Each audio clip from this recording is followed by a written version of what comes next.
News. Thank you. Game changer: huge Social Security scandal exposed.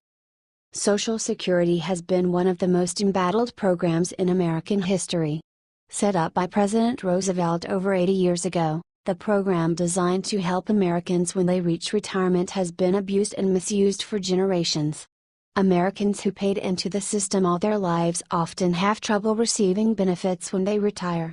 Meanwhile, immigrants and others who have not contributed are able to withdraw from SS on day one of entering the country. Presidents have worked to reform the system, to alleviate the burden it will place on future generations, but have often been denied by liberal lawmakers. Today, the Social Security program is in great need of help and reform. President Trump has vowed to preserve the benefits of both Social Security and Medicaid, but change is still needed. Recent news is flooring Americans and revealing a scandal you wish could only be made up. Instead, it has only confirmed the great problems SS faces and the challenge Trump faces. From right-wing news, an audit found that the Social Security Administration paid out over $1 billion in benefits to people that don't have Social Security numbers, or people that should not be able to get benefits at all. The government's documentation of representative payees, or people who receive benefits on behalf of someone else incapable of managing their affairs, was evidently massively flawed. Over the last 10 years, the SSA has paid out $1 billion to 22,426 representative payees who did not have a Social Security number and who the SSA did not follow its policy to get a paper application from. Unless it takes corrective action, we estimate SSA will pay about $182.5 million in benefits, annually, to representative payees who do not have an SSN or paper application supporting their selection, the Inspector General said. As if that wasn't enough, the Inspector General found that the SSA paid $853.1 million since 2004 to representative payees that had been terminated by the agency. The agency did not update the system once someone had been terminated and did not keep up with paper applications. This is the kind of abuse that has been going on in the federal government for years, particularly over the last 8 years. Big spender Barack Obama seemed to be unwilling to make necessary cuts in our budget or to even evaluate where our money is going. Also check out, boom. Trump just rocked Obama's world. Latest executive order has Barack panicking. This shocking amount of cash going to unwarranted beneficiaries proves that under Obama, there was virtually no oversight to ensure that taxpayer dollars went to the right places. Even the smallest amount of accountability could have caught these kinds of glaring errors. It's sad to think of all the hard-working Americans, who toiled for years to support their families and country, paying into the Social Security program, who are now denied basic benefits because of these abuses. Meanwhile, strangers and non-citizens are receiving $1 billion worth of support. It's time for this kind of nonsense to end. Source: Right-Wing News.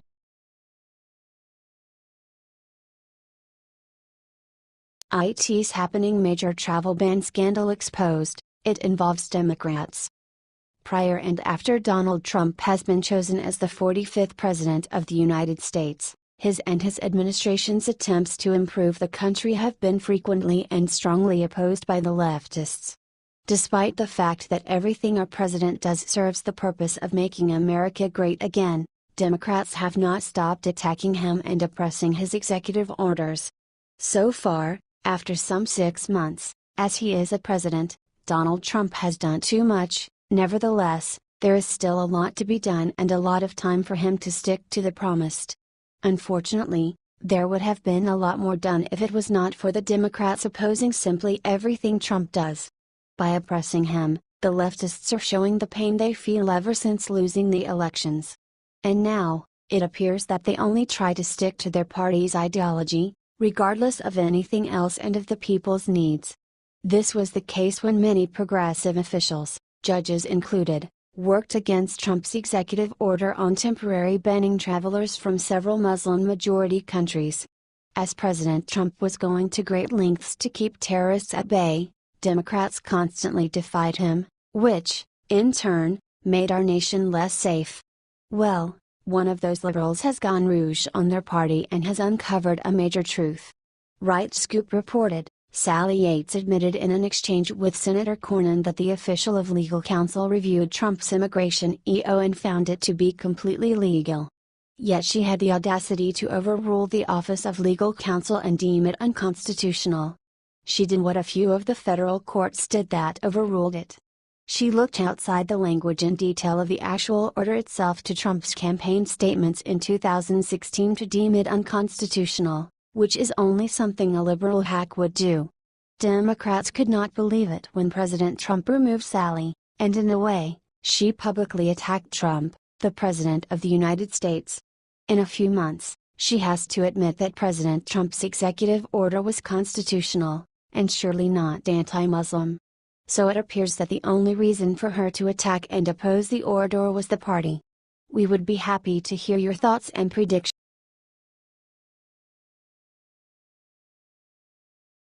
Revealed Trump border wall designs are ready for this summer. 2 years ago, an exquisite statement from billionaire rocked the political world by declaring that he is planning something big for America's southern border. President Donald Trump said in June 2015 as he announced his campaign for the White House, "I would build a great wall, and nobody builds walls better than me, believe me, and I'll build them very inexpensively. I will build a great, great wall on our southern border. And I will have Mexico pay for that wall." Couple of years later, the people will receive from some of the perspective that Trump is working on, and his administration is finishing the final designs for the wall which is to be built between the USA and Mexico. A spokesperson for the Office of Customs and Border Protection said 4 to 8 designs for wall prototypes will be constructed in San Diego. The prototypes will allow officials to examine the strengths and weaknesses of each design before agreeing on a final design for the planned wall on the southern border. The Trump administration had issued a call for designs, and has been considering the proposals submitted since the April deadline. Throughout the campaign, Trump talked about a wall of varying sizes. The CBP proposal requests called for designs that included a solid concrete wall and a see-through structure. The administration revealed that both types of wall could be used. Trump's FY 2018 budget calls for $2.6 billion to build the wall, starting in El Paso, Texas, the Rio Grande Valley of Texas, and San Diego. "We are absolutely dead serious about the wall," Budget Director Mick Mulvaney said in May, labeling it one of the president's top 3 budget priorities. Although the project has attracted many critics, Trump said his signature initiative will come to fruition. Trump said, after meeting with Republican congressional leaders in June, "The wall will be a great help and that will happen, believe me. This and the company is 100% Vietnam veteran owned. https://t.co/w9my6smfdt, deplorable for Trump, at Iowa_Trump, June 12, 2017. During the meeting, Trump said the wall might have solar panels on its top, generating electricity that could help pay for some of the cost of the project. What are your thoughts on this? Comment section below.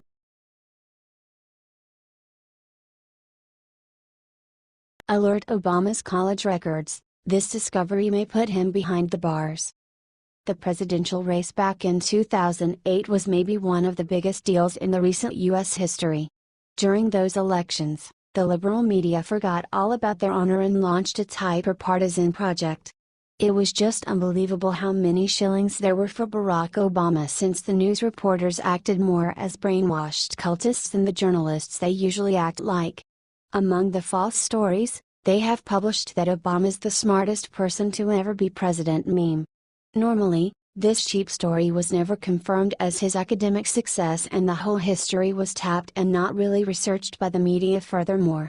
According to the Nut Bar Factor, Obama's university days are a huge enigma, having in mind the fact that the professors and his classmates surprisingly do not remember anything about him, even though rumor has it that he was pretty popular among the students. The real question isn't really how good his grades were, but if contained within the records is evidence that he was considered a foreign student at the time. People investigating the issue seem to believe that Barack Obama wasn't who was attending Columbia, but Barry Soetoro. We know now that Obama was willing to claim foreign birth whenever it benefited him.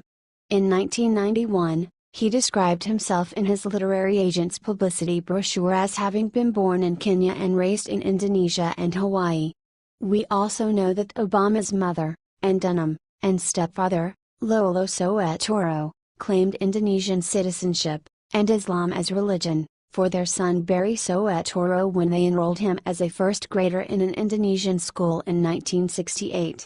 His parents seemed more than willing to claim non-resident status as well on official documents when Barry was growing up. Which raises the obvious and often debated question, was Obama really born in America? This question is immediately dismissed as conspiratorial whenever it's mentioned as a way to shut down any honest investigation. There's already ample evidence to suggest that Obama was born outside America, and it's thought that the final piece is hidden away in his student records. Revealing them is indeed a big matter, nevertheless the way you process it, since it presents the real picture and the lack of intelligence of ex-President Obama, as well as the fact that he was recognized as a foreign student, showing once again that he hid the truth regarding his birth. We would be happy to hear your thoughts and predictions.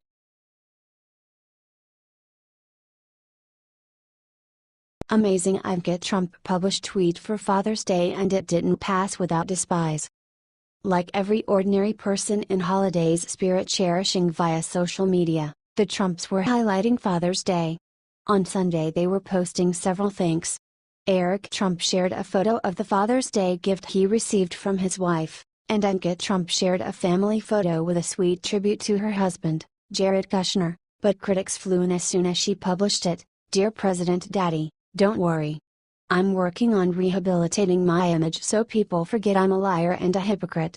Love, Ivanka, Jeremy Greenfield, H. Greenfield, June 18, 2017. There were some decent though, some told the ignorance is the best cure, and one even suggested that Father's Day sentiment should transcend party affiliation. However, looks like a person cannot say thank you without getting political insults. What are your thoughts on this? Comment section below.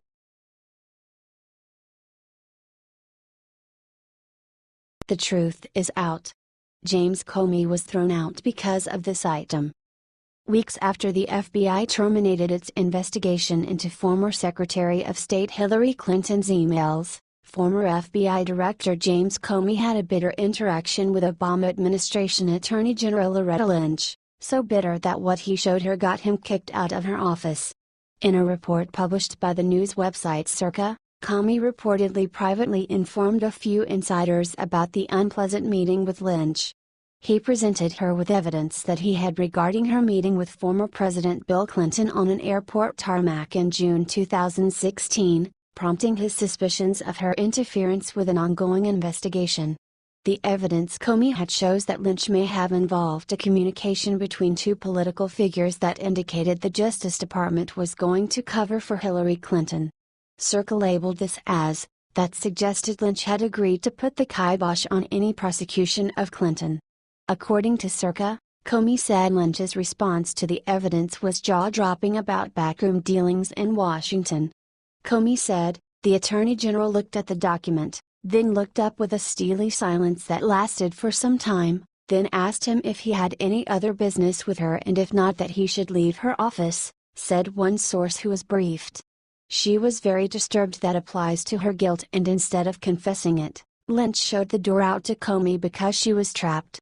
This information comes after Comey testified that he felt queasy when Lynch asked him to refer to the FBI's investigation into Clinton's emails as a matter instead of an investigation, echoing the language the Clinton campaign used to describe the FBI's efforts.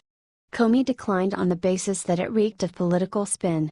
The president tweeted the truth, literally.